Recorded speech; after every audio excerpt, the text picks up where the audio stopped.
বলেন এবাদত অবস্থা কয়টা? সবাই মুখ খুলে বলেন কয়টা?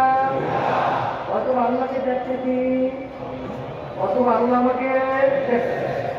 এই দুই অবস্থার বাহিরে কোন ইবাদত কবুল হবে না। নামাজ কবুল হবে না, রোজাও কবুল হবে না, অন্য হজ সহ অন্য ইবাদত কবুল হবে না। অথবা আল্লাহকে দেখতেছি, বলেন বলেন, অথবা আল্লাহ আমাকে দেখছে।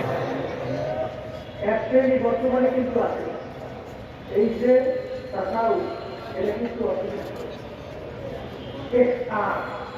এমন মাধ্যম ওরা ঠিক ভাবে দিই এবাদতের ভিতরে অবস্থান কয়টা? দুইটা না কয়টা? একটা বাহ্যিক, একটা ভিতরে। আপনার নামাজটা বুঝছেন বাহ্যিক ভালো আছে না? তারপরে এটা কি গোপুরী রং? এটা কি আল্লাহ রাসূল কি বলে? না সলাতা ইল্লা বিল এই নামাজের ভিতরে শুধু থাকবে না, শুধু থাকবে না, এই নামাজগুলি পড়বা ঠিকই।